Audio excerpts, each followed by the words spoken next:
سلام، امیدوارم حالتون خوب باشه.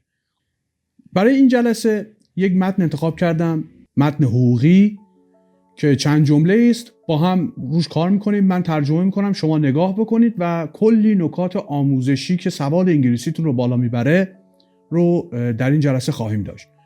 متنی که انتخاب کردم اینه.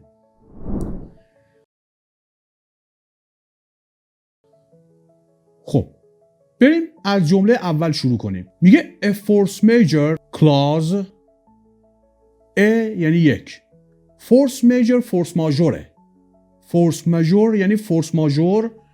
clause در متنای حقوقی به معنای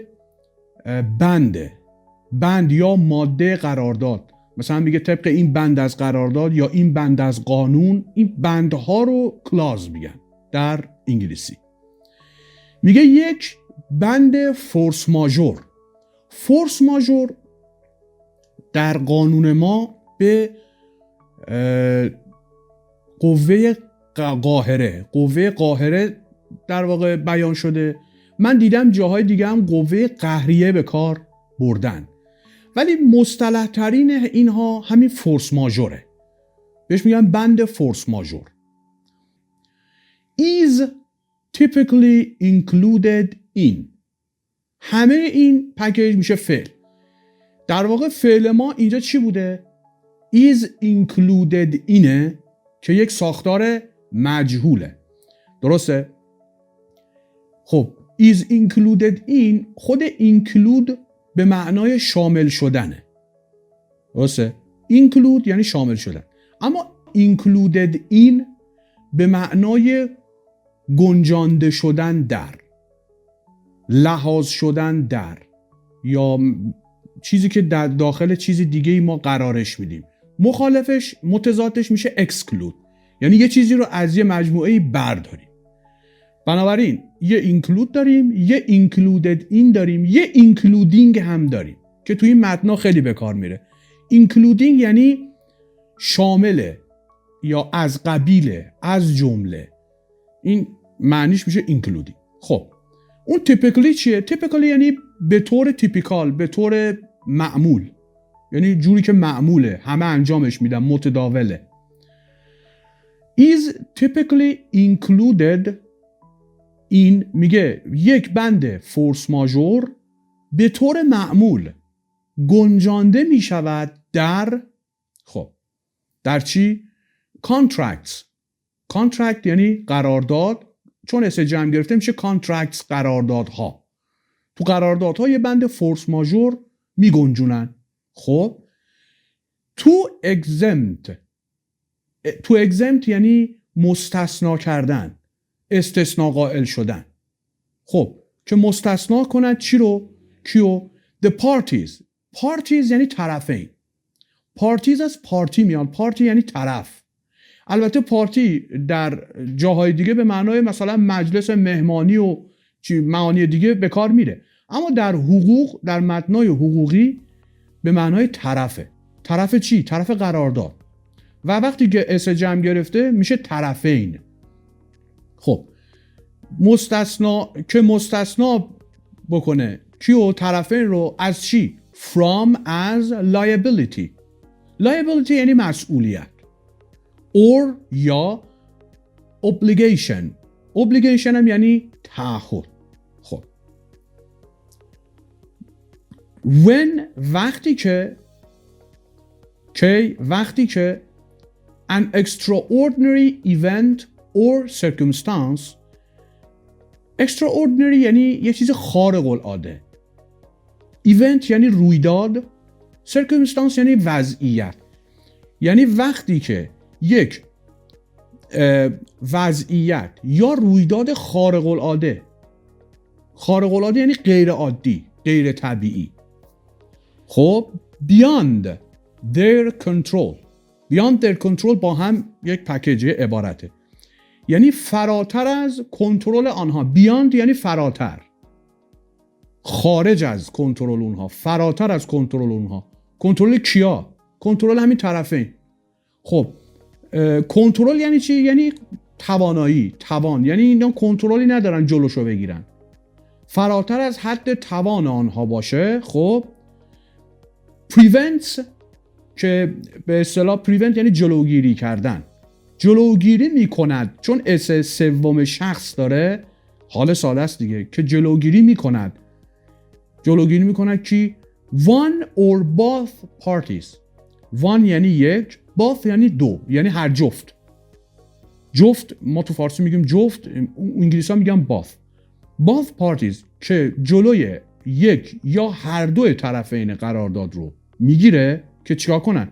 from fulfilling یعنی fulfill یعنی انجام دادن. خب انجام دادن چی؟ انجام دادن یک وظیفه.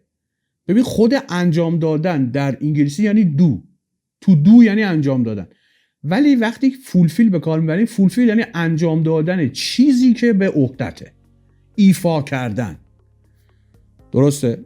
که ایفا کردن یا انجام دادن their contractual obligations یعنی تعهدات، چون اس جمع داره تعهدات.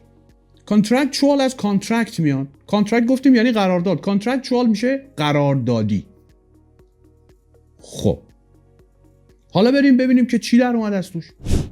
میگه یک بند فورس ماژور به طور معمول در قراردادها گنجانده میشود تا مستثنا کند طرفین رو از مسئولیت. ببینید اینجا مستثنا کند یعنی استثناء قائل بشه برای طرفین، که چون طبق قانون وقتی قراردادی بسته میشه طرفین باید اون رو انجام بدن، اما یه سری جاها میشود که شما استثناء انجام ندی و مشکلی برات پیش نیاد. میخواد اینو بگی ما اینجور موقع ها اینجور استثناء شدن تو فارسی مصطلح نیست، ما میگیم معاف بشه. مستثنا شدن از انجام یک مسئولیت رو ما میگیم معاف بشود از یک مسئولیت، پس بهتره تبدیلش کنیم به معاف شدن. معاف بشه تا معاف کند طرفین را از مسئولیت یا تعهد وقتی که یک رویداد یا وضعیت خارق العاده یا همون غیر عادی فراتر از کنترل آنها مانع از اجرای تعهدات قراردادی توسط یک یا هر دو طرفین شود. این به اصطلاح ترجمه بود که تا اینجا انجام داد. خب الان پرسش من از شما اینه، شما از این جمله چی میفهمید؟ طبیعیه باید 10 دفعه بخونید تا بفهمید. چرا؟ چون ضعیفه، جمله ضعیفه. جمله ای رو که شما بار اول خوندید و نفهمیدید مجبور شدید دوباره بخونیدش، اون جمله ضعیفیه و گیر داره. باید بریم سراغ گیرش.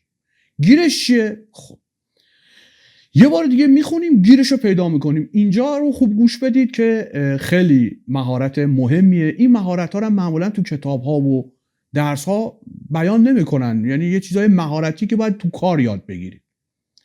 میگه یک بند فورس ماژور به طور معمول در قراردادها گنجانده می شود تا برای چی؟ برای اینکه معاف کنند، تا معاف کنند. پس ما الان 2 تا گزاره داریم. گزاره اول گنجاندن فورس ماژور تو قرارداد، لحاظ کردن فورس ماژور تو قرارداد، پیش بینی کردن فورس ماژور تو قرارداد. یه گزارمون اینه. یه گزاره دیگه داریم که میگه تا معاف کنه طرف قراردادی یا طرفین قرارداد رو از انجام مسئولیت‌های قراردادیشون. کی؟ وقتی که یک وضعیت خارق‌العاده پیش میاد. این الان گزاره سوم شد که مثلا این نتونن مسئولیتاشون رو انجام بدن. پس الان ما 3 تا گزاره داریم اینجا.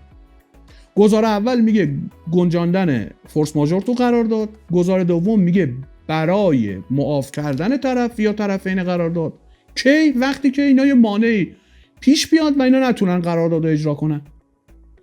ما الان 3 تا گزاره داریم. از لحاظ منطقی در واقع اگه نگاه کنید میگه گنجاندن فورس ماژور در قرارداد در واقع برای هدف معاف کردن طرفین قرار داده.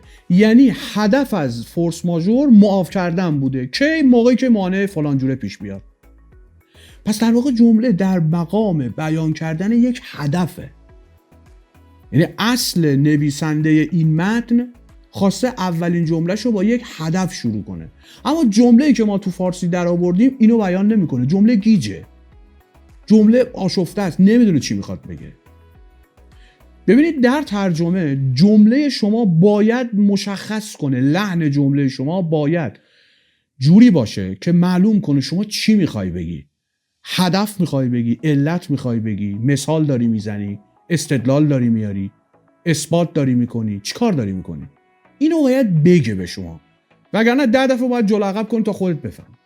حالا اینجا ما باید جمله رو جوری بیان کنیم که این هدف رو بیان کنه، این هدف رو منتقل کنه به خواننده.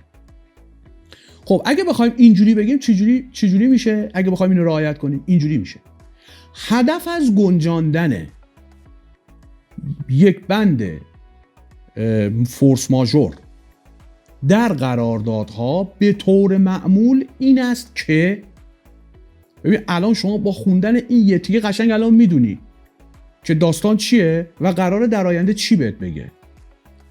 که چی؟ که طرفین قرارداد را معاف از مسئولیت یا تعهد نمایند در مواقعی که وقوع رویداد یا وضعیت غیرعادی یا خارق العاده که فراتر از توان آنها باشند مانع از اجرای تعهدات قراردادی توسط یکی از طرفین یا هر دو آنها شود. ببین الان 3 تا گزاره رو شما یه جوری چیندین که از همون اول جمله به بسم الله طرف میفهمه چی میخوای بگی و حتی میتونه پیش بینی کنه که قراره تو مثلا کلمات و قسمت‌های بعدی جمله چی گفته بشه. اینو فراموش نکنید. همیشه در یک متن، آغاز متن، جمله آغازین متن مهمترین جمله. چرا؟ به خاطر اینکه ایده اصلی متن تو همون جمله اول بیان میشه. جملات بعدی اینا اومدن برای ساپورت کردن اون جمله اول. حالا یکی استدلال میکنه، یکی علت بیان میکنه، یکی نمیدونم اطلاعات و جزئیات بیشتر میده. هر کدوم ممکنه یک وظیفه رو به عهده بگیرن، ولی همه اینا به نوعی وصل به اون جمله اولن. پس شما جمله اول رو باید یه جوری خوب بچینید که جملات بعدی رو هم بتونید هماهنگ با جمله اول بیان کنید. خب این تا اینجا. حالا من یه چند تا نکته حقوقی بهتون بگم که در ترجمه خیلی به درتون میخوره. اگه اینا رو بلد نباشید نمیتونید خوب ترجمه کنید. اولیش کلمه فورس ماژوره. فورس ماژور همونجوری که گفته شده قوه قاهره. یعنی قوه، یعنی نیرویی که قاهر میشه، یعنی حاکم میشه، مانع میشه، نمیذاره کارتو بکنی. که یه وقتی طرفین وقتی قراردادی رو امضا میکنن طبق قانون تعهدی که کردن باید پاش وایستن و اونو اجرا کنن. اگر اجرا نکنن چی میشه؟ باید خسارت بدن. خب اما یه وقت هست اجرای قرارداد اصلا ممکن نیست. چرا؟ چون بعد از انعقاد قرارداد ممکنه اتفاقی بیفته که مانع از اجرای اون قرارداد بشه. در اینجا طرفین میان چیکار میکنن؟ میان میگن آقا جان اگر یه همچین اتفاقی افتاد چیه؟ اون طرفی که دوچار مشکل شده، مثلا فروشنده میخواد جنس رو به شما تحویل بده، فرض کنید مانعی پیش اومده نمیتونه. حالا این مانع رو میگه که چه مانعی باید باشه. هر مانعی نیست، مانعی که قانون به اصطلاح تعریف کرده و مشخص کرده. اگر اون مانع پیش اومد من متحمل خسارت نشم، یقه منو نگیری، نری دادگاه منو محکوم کنی. یا مثلا اگه خریدار خواست پول منو بده، دوچار مشکل شد، مثلا خارج از کشوره، میخواد پول حواله کنه به من، یه دفعه تحریم شدیم، یعنی دیگه نمیتونه به من پول بده که. اگر تأخیر افتاد من چیه؟ من خریدار محکوم نشم، مجبور نشم بهت خسارت بدم، به میگم بند فورس ماژور.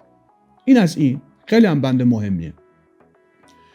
یه اصطلاح حقوقی دیگه داریم اینجا که liability یعنی مسئولیت. ما در انگلیسی یه کلمه هم داریم به نام مسئولیت responsibility. خب فرق این دوتا با هم چیه؟ responsibility یعنی مسئولیت به معنای عام کلمه، یعنی هر نوع مسئولیتی.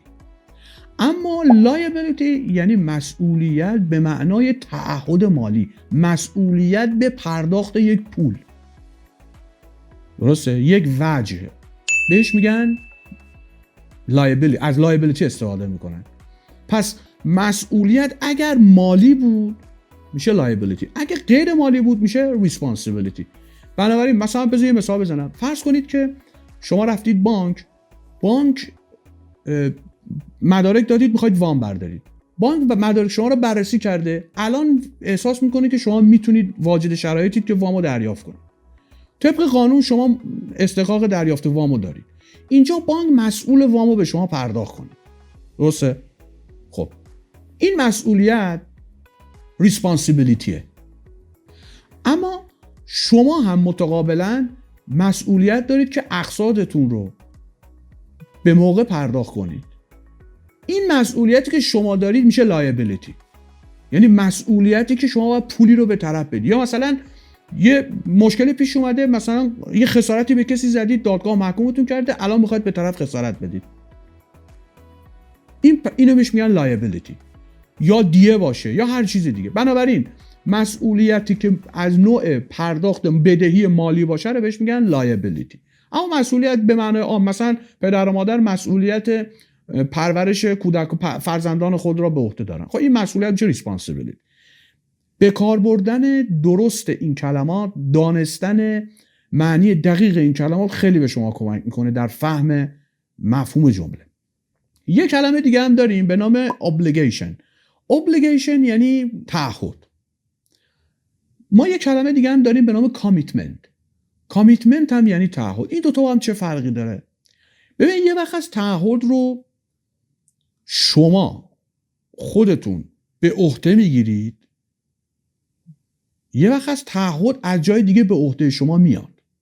به عنوان مثال شما میرید بانک ضامن کسی میشید. شما میرید بانک میگید آقا من متعهد میشم که ایشون اگر وامشو پرداخت نکرد من ضامنم پرداخت میکنم. این متعهد شدن کامیتمنته، یعنی شما خود داوطلبانه رفتی یک تعهدی رو ایجاد کردی برای خودت، شما کامیت کردی که در فارسی بهش میگن التزام. ملتزم شدی شما.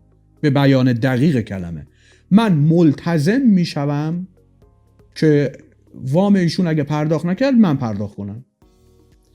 اما اگه پرداخت نکرد حالا شما ملزم هستی که اون وامو پرداخت کنی، دیگه دست خودت نیست. این رو میگن obligation. پس کامیتمنت به معنای التزام کردن یا ملتزم شدن به کار میره و obligation یعنی ملزم شدن، تعهد به معنای ملزم شدن. مثلا فرض کنید الان شما میخواید قرارداد امضا کنید، الان که داری قرارداد امضا میکنی، داری تعهد میکنی، ملتزم داری میشی. اما وقتی که دیگه قراردادو بستی تموم شد، دیگه حالا ملزمی، دیگه ملتزم نیستی، اختیار نداری.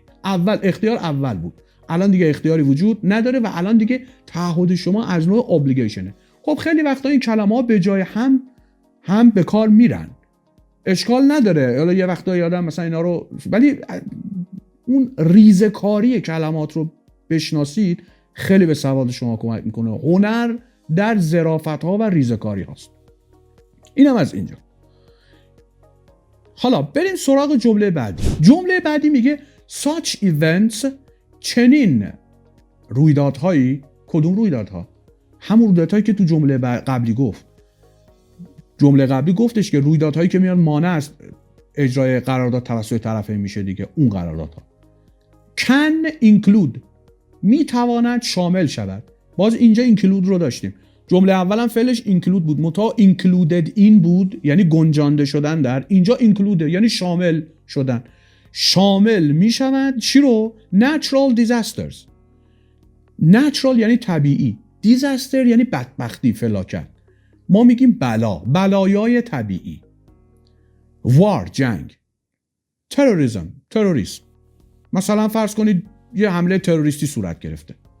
labor strikes، خود استرایک یعنی ضربه زدن، ولی بغل لیبر که میاد، لیبر یعنی نیروی کار، کارگر، نیروی انسانی. استرایک اینجا میشه اعتصاب، یعنی اعتصابات کارگری. خب پندمیکس یعنی همهگیری، بیماری هایی هستش که همهگیر میشه، مملکت تعطیل میشه، مثل کرونا، اونا رو میگن پندمیک. اور یا government actions.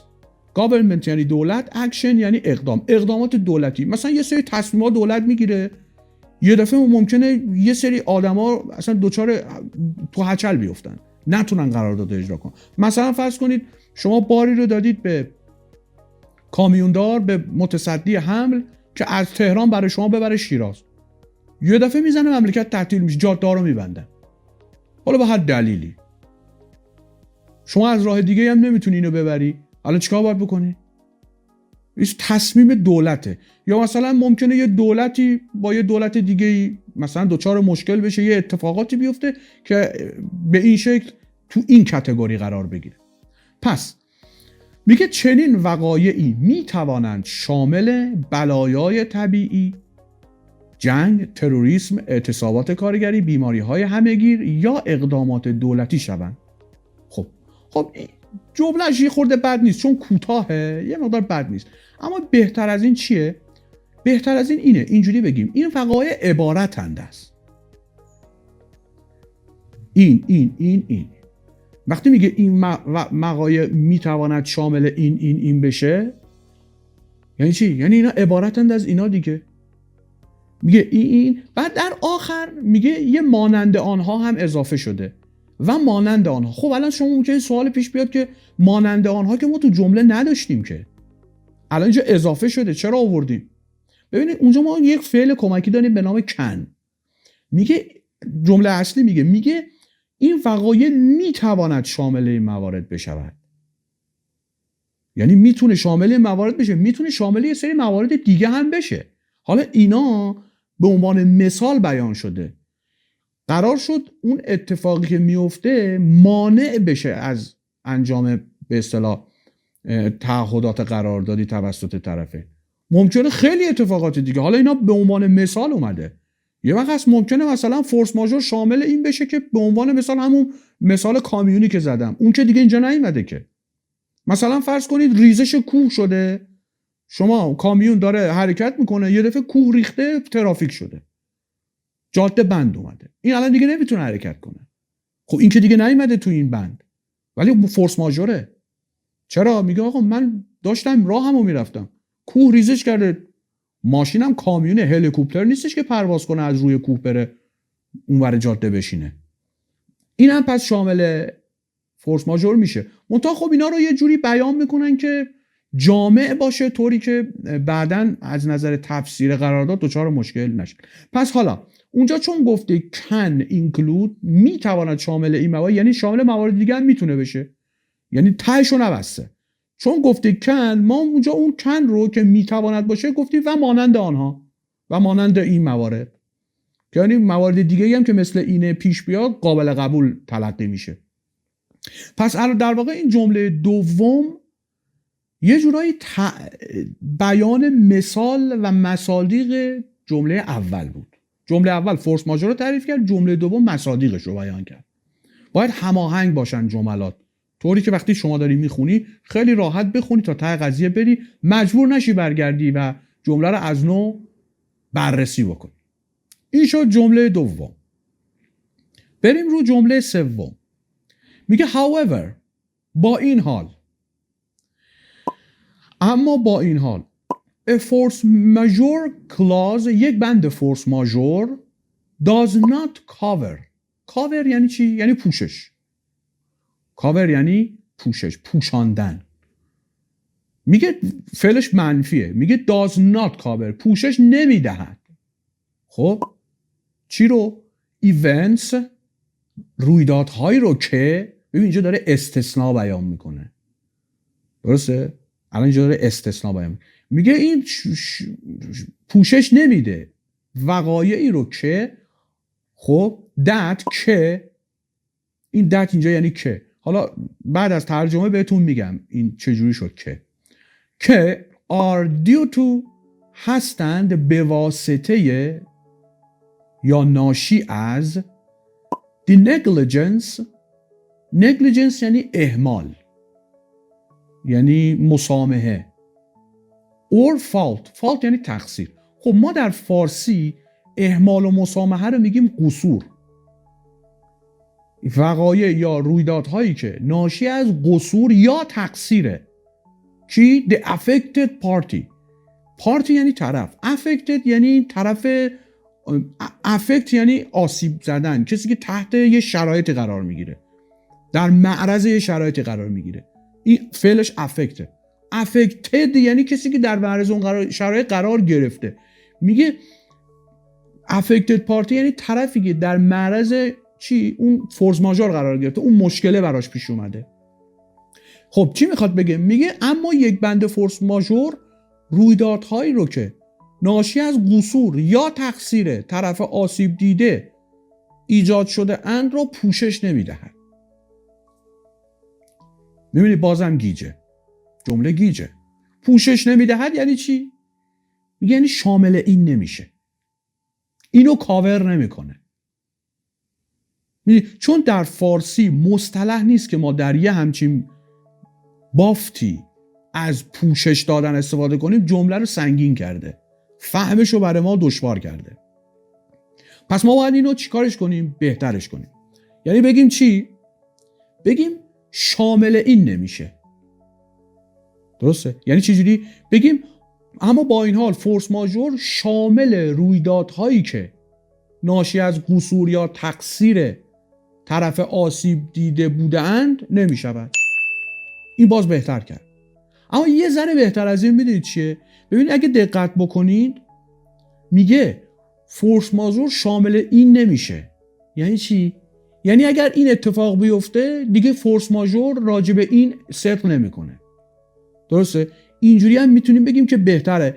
با این حال فورس ماژور شامل رویدادهایی که قصور یا تقصیر طرف آسیب دیده سبب وقوع آن شده.